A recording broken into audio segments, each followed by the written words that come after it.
Every day you and I get bombarded with negative news. Just like the body becomes what we eat, the mind becomes what we're putting in. It is important to listen to stories that not only gives you hope, but also inspires you and uplifts you. In this podcast, we're interviewing experts who will break down the solutions to the world's most pressing problems. And I promise you, if you listen to this podcast, you will not only stay informed, but you will also feel more energy in your life. Welcome to Great.com Talks with.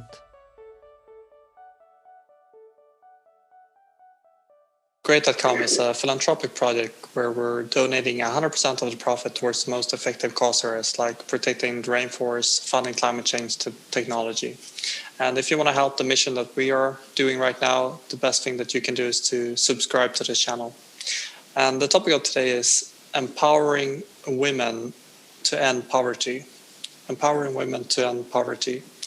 And to understand more about this, we invited John Stevens, who is the CEO at the Boma Project. So I want to say welcome, John, to this interview. Thank you. Glad to be here.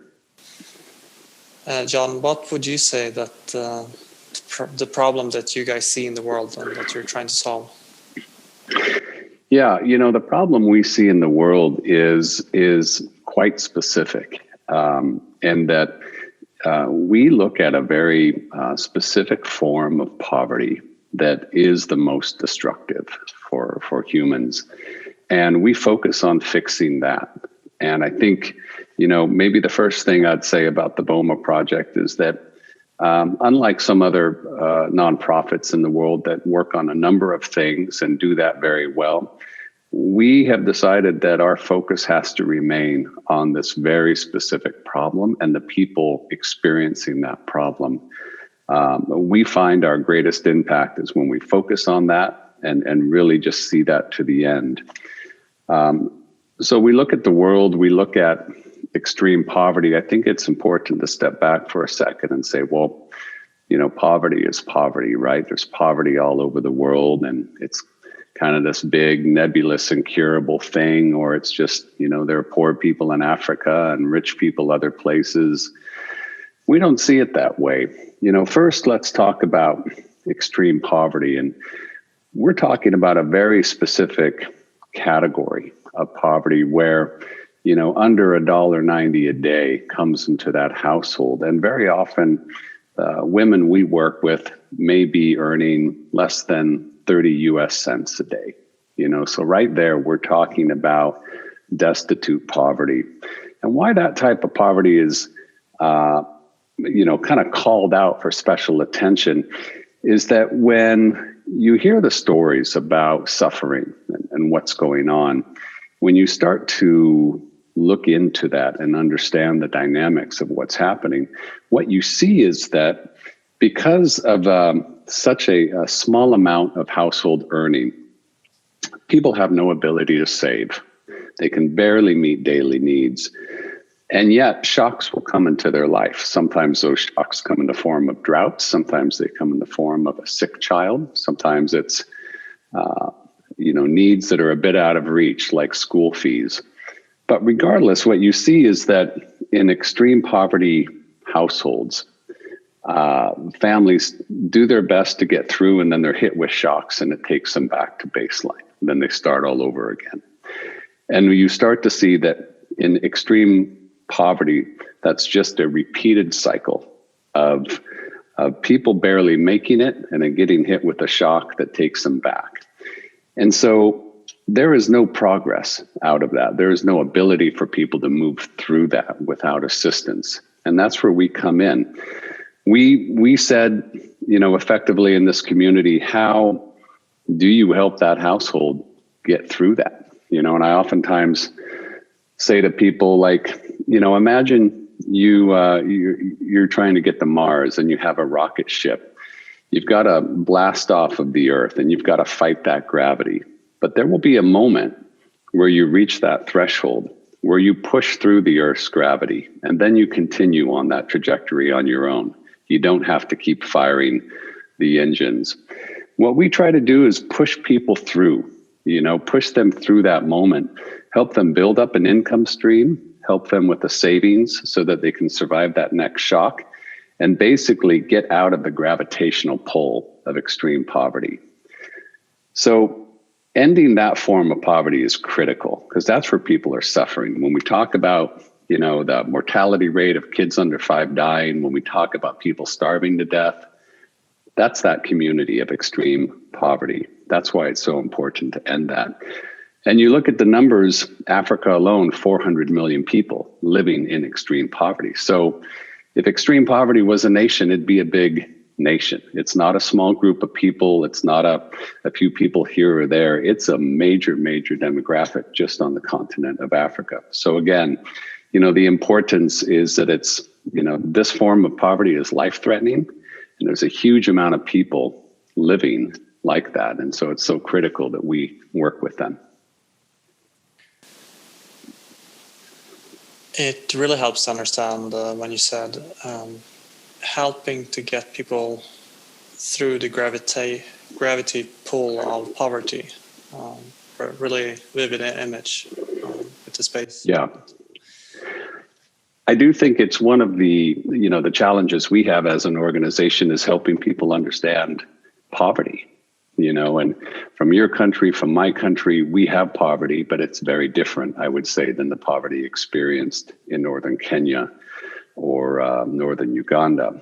And the consequences of that poverty when you have governments that aren't able necessarily to help you are very much different. And so I think it is kind of incumbent on me quite often to really spend a lot of time helping to frame this notion, and really cross that almost cultural divide about, how do we think about poverty and what does that really look like? Because most Americans, frankly, don't experience anything close to that. Help us understand. I know you have a model to kind of deal with this. Walk us through the model. What is the model? Yeah, I think what I find really fascinating about the model is that it was really born out of microfinance. And when microfinance was first coming out, this beautiful revolutionary idea, right, that you give tiny loans to poor people to help them make these improvements in their lives. And it worked for a lot of people.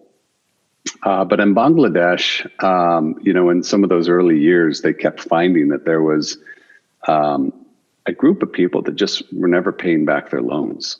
And essentially microfinance wasn't working for this kind of demographic. And as they started to focus in on that, what they really were focusing in on were people living in extreme poverty. Because the notion that everyone can take a loan and do something with it, it doesn't matter if it's a micro loan or a small business loan or a major loan for a company. If you don't have the absorptive capacity to use that as an asset, you're just going to spend it on things you need. And so, really what they found was there's a group of people in every community so poor that if you give them a loan to start a business, they're probably going to use that for food or medicine or some other basic need. They're not going to be able to do that.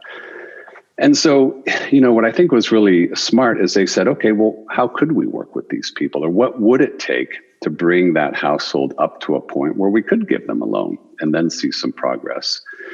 And out of that was born what's called graduation. And the full title is Graduation from Extreme Poverty.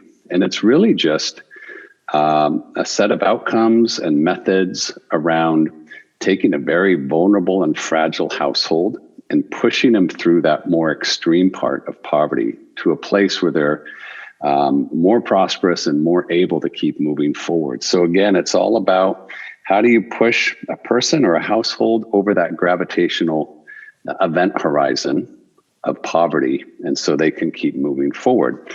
And so effectively what they said was, you need to stabilize the household. Sometimes that's just helping people out with medical bills. Sometimes that's repairing the roof, putting some food in the cupboards. And then you start with a business, a real small, simple business. It could be a small butchery. It could be a couple goats. It could be a a jewelry beading operation, right? It's not elaborate, it's not expensive, just a small bit of capital to get them going and training them. And then you move to a savings account. And so really it's the combination of an income producing job with a savings account that is the kind of bedrock of resiliency. But where graduation is a little bit different is that it coaches people through this, and it hires people from the local community who work with, in our case, work with the women for 2 years. Because we also found that while you can train and you can start a savings account, there's so many other challenges around these communities, so many other demands and so many other points of potential failure that they need a coach. They need someone there kind of ready to answer the phone, ready to talk them through a situation. And it's that mentor is really the glue that holds the whole thing together to the finish line. Because there are plenty of other programs that do livelihoods and do savings accounts, and they train people and they come back in a year and say, how's it going? And I can tell you from experience, having done that work in the past, it typically doesn't go very well. Those efforts are sustained until the money runs out, and then it falls apart. So the coaching is really integral to what we do in our program, and very specific to the dry lands of Africa. And it works pretty much exclusively with women in kind of the livestock part of Africa, not the agricultural, not farmers per se, but more livestock. So critical to have that coach that moves them along to the finish line. And we've gone back 3 years, 5 years post-program. We've interviewed the women. We find 80+% are still moving forward, still staying out of extreme poverty, still accumulating assets, still feeding their kids. And that's really what we look at. You know, the criteria for them to graduate in month 24 is really around, you have 1 or 2 sources of income, right? That's your money coming in. You have a savings account of at least $80, 80 US dollars. Well, that's your resiliency fund. That keeps you from, facing a shock. But we're also, asking some questions. Are your kids having a meal every night? Are your girls going to school? Has your decision-making power as a woman in this household increased? We want to know about those things as well. Those are real indicators of success.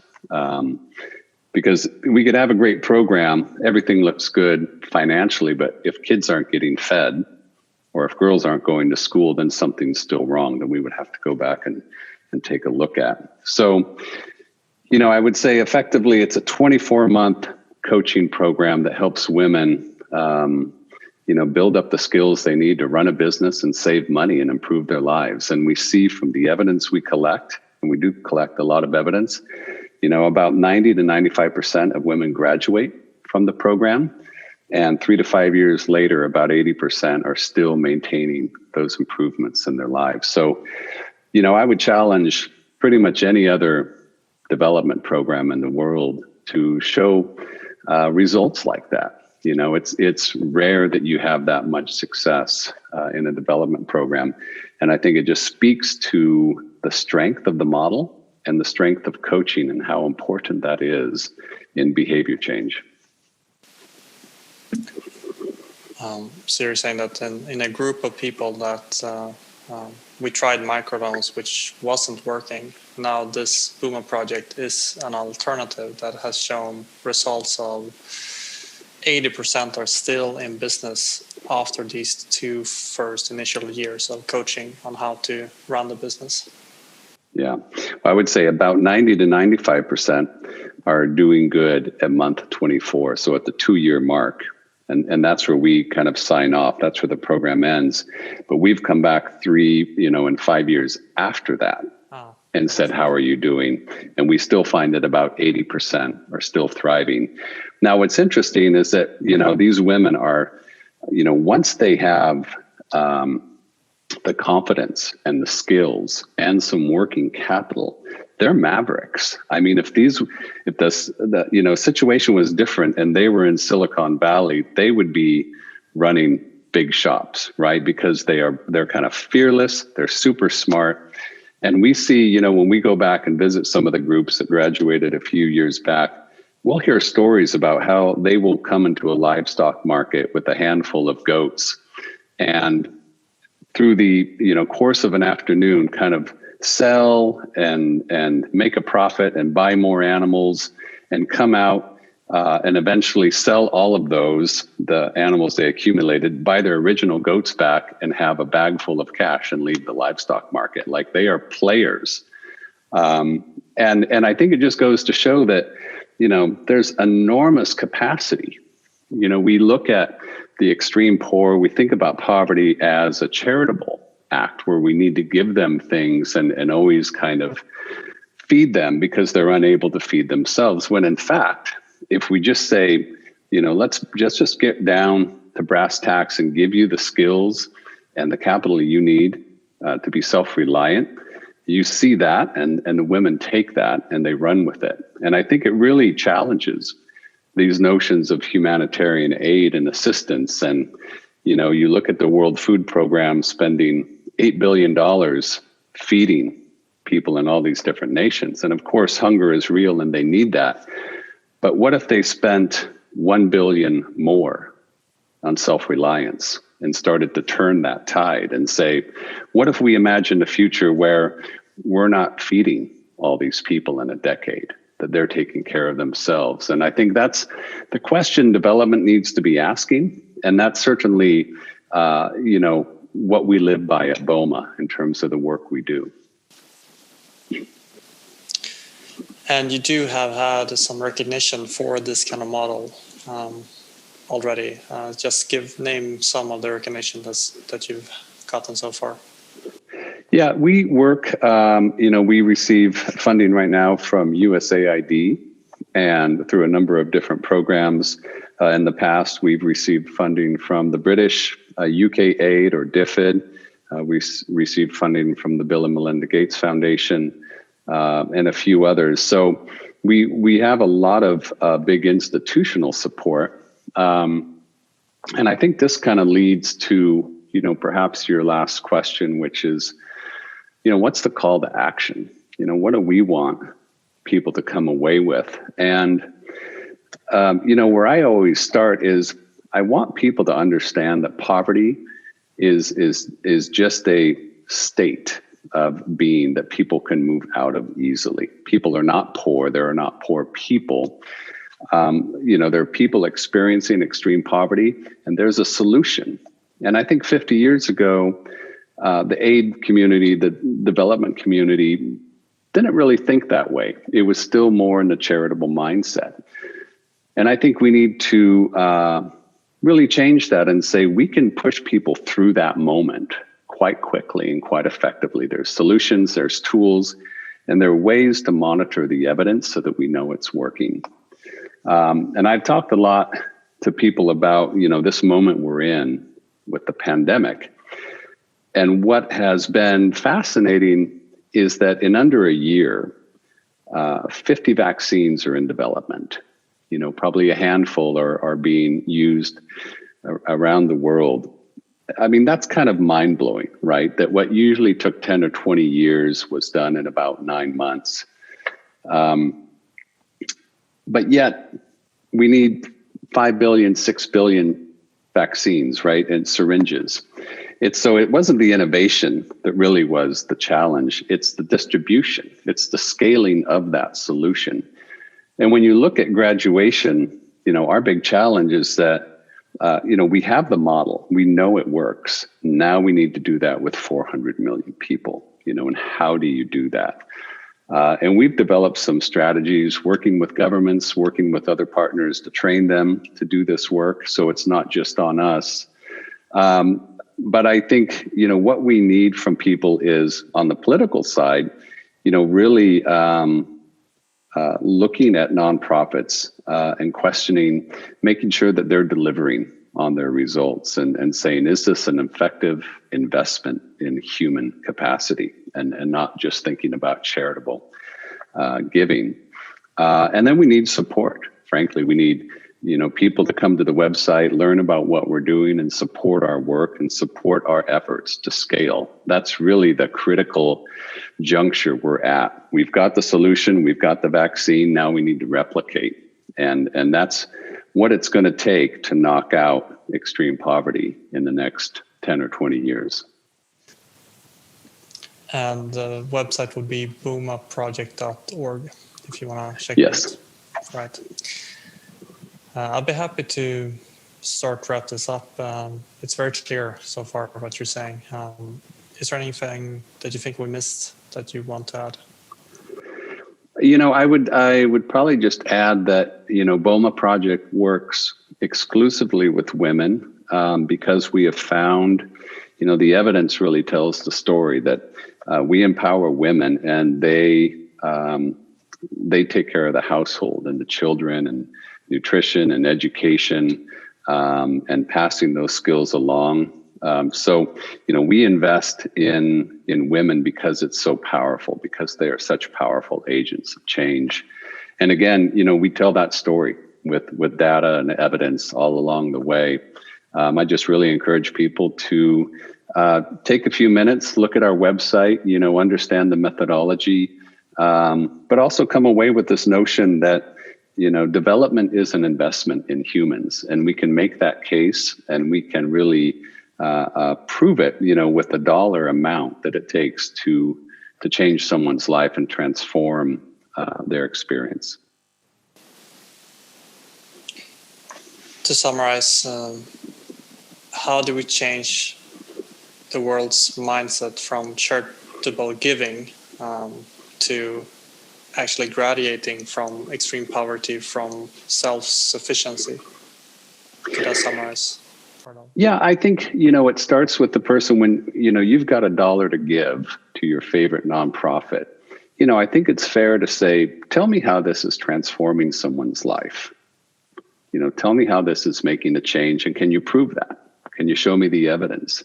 And I think part of it is just on our part, just being smart consumers, saying, I know I lead from the heart in wanting to affect this change, but lead with the brain and say, prove it, show me the return on investment, and really look at the groups you're interested in funding and look at the ones that can tell that story, that have the evidence, or just start to ask them to begin to build that evidence about their model for you. So, it's moving from, hey, I'm just giving some money away, to something that looks like it's necessary, to saying, this is an investment, this is money, and this can transform someone's life if it's used wisely, and starting to shift your attitude about where you put your dollars.